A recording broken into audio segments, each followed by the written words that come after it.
अस्सलाम वालेकुम बच्चों। आज हम शुरू करने जा रहे हैं पेपर नंबर 3 सब इंस्पेक्टर का जो ओपन मेरिट पे सीट्स आई थी 2019 के अंदर पंजाब पुलिस डिपार्टमेंट के अंदर। तो जैसे कि लास्ट लेक्चर में भी मैंने आपके साथ बहुत डिटेल के साथ जो मोस्ट इंपॉर्टेंट एमसीक्यूज़ हैं उनकी डिटेल आपको देता रहा हूँ, और साथ साथ एडिशनली भी बता रहे हैं जो भी एमसीक्यूज़ कमीशन पूछता है लाइक पीपीएससी या एफपीएससी। और दूसरा ये कि जो कि हमने ये सेशन शुरू किया हुआ स्पेशली एफआईए के से रिलेटेड है। तो एफआईए के अंदर जैसे कि आपको पता है मुख्तलिफ ज़राए के थ्रू हमें पता चला है कि तकरीबन 5 लाख प्लस एप्लीकेंट्स यानी कि वो हैं जिन्होंने अप्लाई कर दिया है। ठीक है, अब 5 लाख का मतलब ये कि 1394 सीटें हैं, तो उनमें से आपने अपनी सीट निकालनी है। ठीक है, हमें तो एक ही सीट चाहिए। तो इंग्लिश में कोटेशन भी है कि Loftie am required hard struggles. ठीक है ना, अगर आपने कुछ बड़ा बनना है तो उसके लिए आपको थोड़ी सी एफर्ट भी एक्स्ट्रा लगानी पड़ेगी।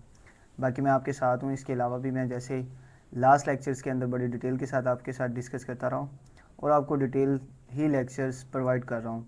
और दूसरा ये आपको ये भी पता होना चाहिए कि जो एफआईए का मेरिट होगा तकरीबन आप समझ लें कि अगर 60 नंबर के एमसीक्यूज़ होते हैं, ठीक है ना, अगर 60 नंबर्स का टेस्ट होता है तो उसके अंदर जिस बच्चे ने 50 प्लस मार्क्स ले लिए तो वो तकरीबन अपनी सीट कंफर्म समझे, यानी कि आप समझ लें कि 90% चांसेस है कि वही बंदा सीट अवेल कर जाएगा।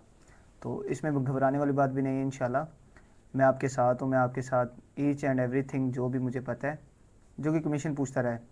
ठीक है, जैसे कि लास्ट लेक्चर्स में भी मैं आपको बड़ी डिटेल के साथ जो एमसीक्यूज़ हमें डिटेल के साथ करना चाहिए वो मैं आपको कवर करवाता हूँ। तो आज भी इंशाल्लाह हम वैसे ही करेंगे। तो आज शुरू करते हैं आज का लेक्चर। तो चले आए देख लेते हैं। तो एमसीक्यूज़ नंबर 1 है, Thomas Jefferson was the dash president of United states. ठीक है ना, यूनाइटेड स्टेट्स। जैसे कि लास्ट लेक्चर्स में भी मैंने आपको बड़ी डिटेल के साथ बताया कि कुछ कंट्रीज़ भी ऐसी हैं जो कि कमीशन लाजमी पूछता है।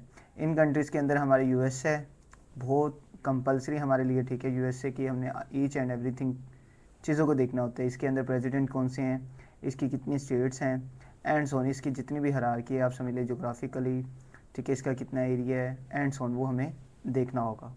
तो अब हम देखते हैं कि एमसीक्यूज़ के अंदर वो क्या पूछना चाहता है। वो कहता है कि जो थॉमस जेफरसन है प्रेसिडेंट रह चुके यूनाइटेड स्टेट्स के, अब वो पूछ रहे हैं वो कौन से नंबर के प्रेसिडेंट है। ठीक है, एमसीक्यूज़ नंबर ए है फर्स्ट, सेकंड, थर्ड या फोर्थ।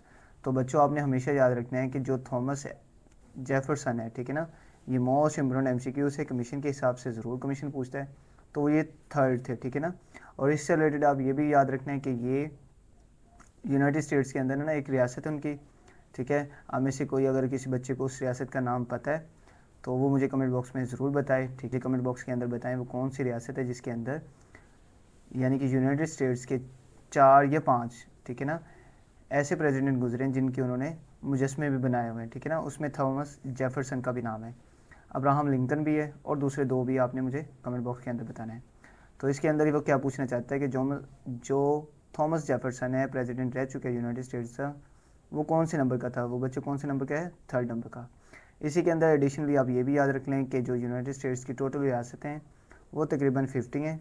ठीक है, बाकी इंशाल्लाह मैं डिटेल के साथ भी आपको बहुत जल्द करवा दूंगा यूनाइटेड स्टेट्स से रिलेटेड। ठीक है ना, अमेरिका से रिलेटेड है जो कि कमीशन पूछता है, रशिया से रिलेटेड पूछता है, चाइना से रिलेटेड पूछता है, और नेबर्स कंट्री जितनी भी हमारे हैं, मिडल ईस्ट हैं, ठीक है, इसके बारे में भी कमीशन ज़रूर पूछता है। तो आपने इनके प्रेसिडेंट, प्राइम मिनिस्टर्स और जो उनके आप समझ लें कि जो पार्लियामेंट है, कॉन्स्टिट्यूशन है, ठीक है, उनके कैपिटल्स क्या हैं, उनकी करेंसी क्या है, एंड सो ये ईच एंड एवरीथिंग आपने ज़रूर देखनी होती है।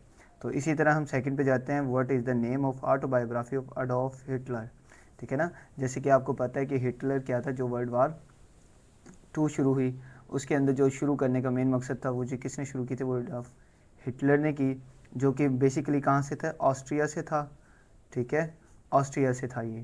ठीक है, बाद में ये जर्मनी आ जाता है, तो वहाँ पे पहले ये सिपाही होता है, ठीक है ना, उसके बाद ये रैंक करता हुआ आहिस्ता आहिस्ता उनका चांसलर बन जाता है बड़ा, ठीक है ना, जर्मनी का।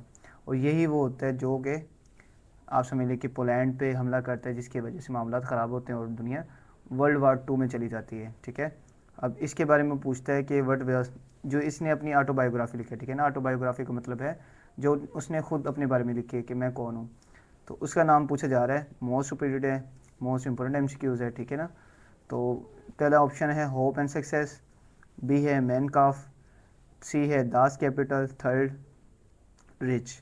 तो जो इसका बनता है ना बच्चों, अडोल्फ हिटलर, इंशाल्लाह मैं आपको इसके मुकम्मल डिटेल भी दूंगा इंशाल्लाह इन फ्यूचर। तो ठीक है, इसके बारे में पूछता है कि ऑटोबायोग्राफी जो अडोल्फ हिटलर की है उसका क्या नाम है। तो उसका क्या नाम है बच्चों, मैं काफ़, यानी कि मेरी स्ट्रगल्स है, ठीक है ना।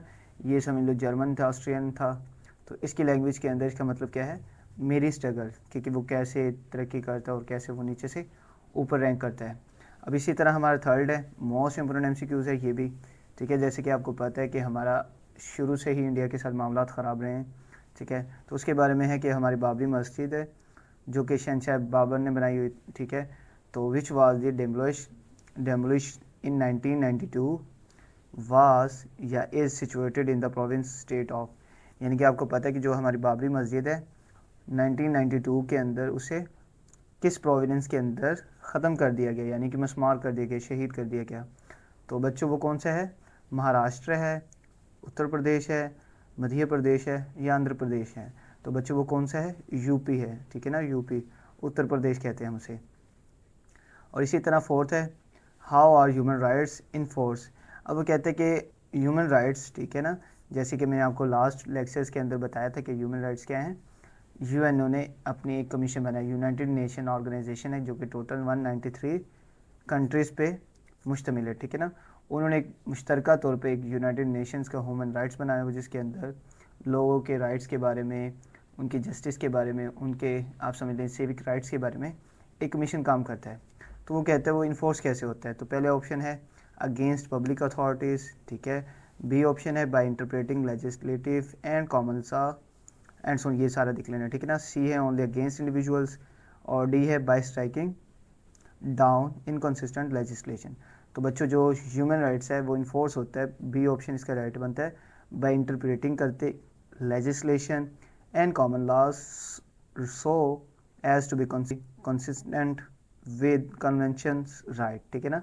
तो बच्चों इसका राइट ऑप्शन क्या बनता है, interpreting legislative and commons law rule so as soon, ठीक है ना, बी ऑप्शन इसका बनता है। अब इसी तरह 5 है, what was the capital of Japan before Tokyo. अब जापान के बारे में पूछते हैं। जैसे कि आपको पता है, मैंने आपको अभी बताया कि कुछ कंट्रीज़ ऐसी हैं जो कि कमीशन छोड़ ही नहीं सकते, उसमें एक जापान का नाम भी आता है, ठीक है ना। जापान आपको समझ लें कि एक वेल डेवलप कंट्रीज़ हैं, अभी भी यूके यूएस से इसको अभी तक कम्पीट नहीं कर पाए टेक्नोलॉजीज़ के अंदर।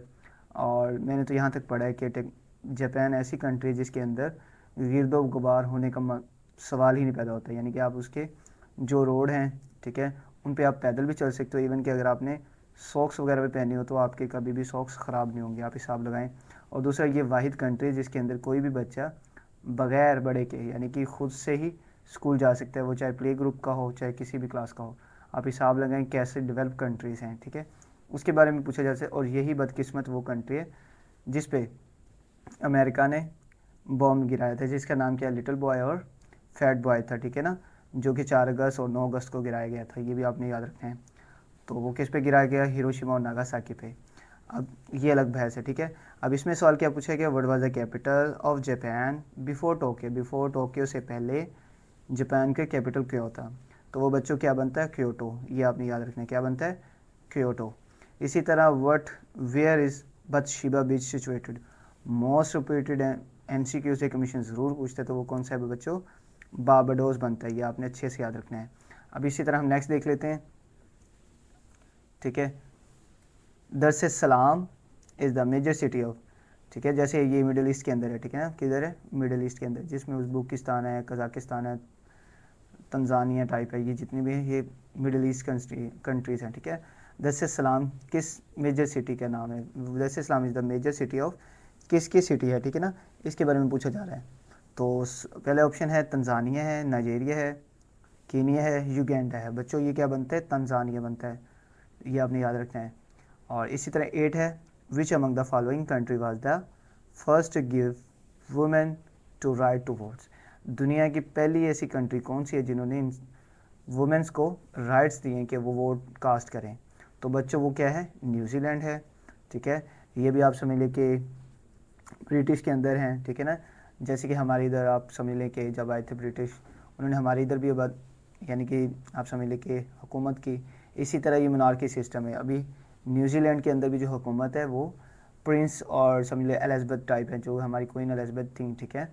जो कि 2019 में आई थिंक या 2020 में जिनकी डेथ हो चुकी है तकरीबन 97 एज में, यानी कि 97 ईयर्स की एज में। तो वो ही यहाँ पे यानी कि वो रूल करते हैं वहाँ के ही, यानी कि वो जो बादशाह हैं, ठीक है, प्रिंस वगैरह, वो भी यहाँ पे ही रूल करते हैं। तो ये वाहिद कंट्री है न्यूजीलैंड जहाँ पे क्या है, सबसे पहले वुमेंस को क्या दिया गया था, वोट, के वो वोट कास्ट करें। और ये वाहिद कंट्री है जो ओशिनिया के अंदर जहाँ पे स्नैक्स वगैरह नहीं पाए जाते, ठीक है ना। और नाइन्थ है statistical study, yo statistical study of human population is called.